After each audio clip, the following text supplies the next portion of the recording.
पाकिस्तान के पास भी न्यूक्लियर है, तो हमारे पास क्या है भाई? ये दिवाली के लिए रखा है क्या?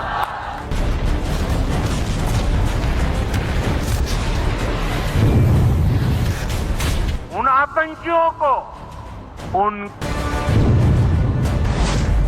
जब से भारत पाकिस्तान के बीच टेंशन बढ़ी है, दुनिया के देश ये कयास लगा रहे हैं कि भारत पाक जंग किसी बड़े विनाशक युद्ध की तरफ आगे बढ़ सकता है। लेकिन सच तो ये है कि पाकिस्तान की औकात ही नहीं है कि वो आमने सामने भारत के साथ दो दो हाथ कर सके। लेकिन अगर पाकिस्तान ने गलती से भी गलती की तो पाकिस्तान को मुंह की ही खानी पड़ेगी।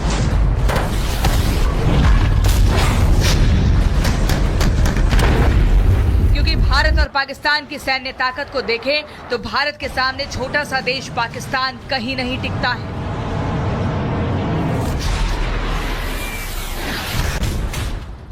देशों की सैन्य ताकत को देखें तो भारत और पाकिस्तान में जमीन आसमान का अंतर है।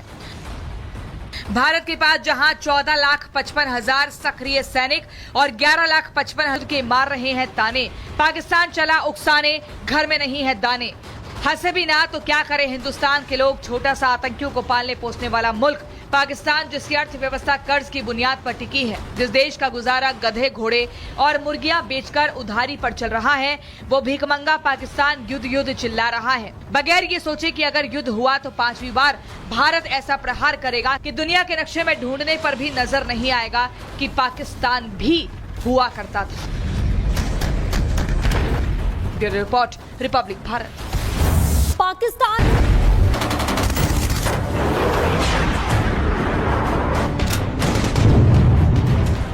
पाकिस्तान के पास भी न्यूक्लियर है, तो हमारे पास क्या है भाई? ये दिवाली के लिए रखा है क्या?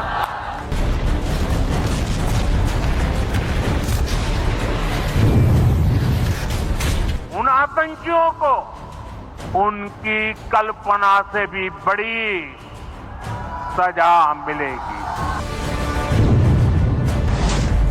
जब से भारत पाकिस्तान के बीच टेंशन बढ़ी है, दुनिया के देश ये कयास लगा रहे हैं कि भारत पाक जंग किसी बड़े विनाशक युद्ध की तरफ आगे बढ़ सकता है।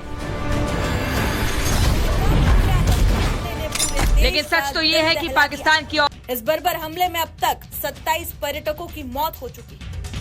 लेकिन अब पाताल से भी ढूंढ निकालकर दहशतगर्दों का सफाया करने का काम शुरू हो गया है। हमले के बाद भारतीय सेना ने मोर्चा संभालते हुए घाटी में आतंकियों की तलाश के लिए स्वदेशी HAL ध्रुव हेलीकॉप्टर को एक्शन मोड में तैनात कर दिया है। रक्षा अधिकारियों के मुताबिक ध्रुव हेलीकॉप्टरों को उड़ान भरने की अनुमति आतंकवाद विरोधी अभियान के लिए दी गई है। ऐसे में HAL ध्रुव हेलीकॉप्टर बड़ी मदद कर सकता है। आइए आपको बताते हैं कि HAL ध्रुव हेलीकॉप्टर की ताकत क्या है। बता दें कि 5.5 टन वजनी मल्टी रोल हेलीकॉप्टर है ये। 6,100 मीटर की ऊंचाई तक उड़ान भरने में सक्षम है। रात और दिन में ऑपरेशन करने के लिए उन्नत सेंसर और नाइट विजन तो वहीं रिपोर्ट्स के मुताबिक ये आतंकवादी घटना को अंजाम देने के बाद कश्मीर के जंगलों में छिपे हो सकते हैं। ऐसे में ध्रुव हेलीकॉप्टर की ऊंची उड़ान और निगरानी की क्षमता इस ऑपरेशन में गेम चेंजर साबित हो सकती है। सेना के एक अधिकारी के मुताबिक ध्रुव हेलीकॉप्टर की तैनाती से logistic support, emergency medical services और एयर सर्विलेंस के जरिए आतंकवादियों पर पैनी नजर रखी जा रही है। कुल मिलाकर अब आतंकवादियों की उल्टी गिनती शुरू हो चुकी है। अब सबको चुन चुन कर ढेर कर दिया जाएगा। Z News.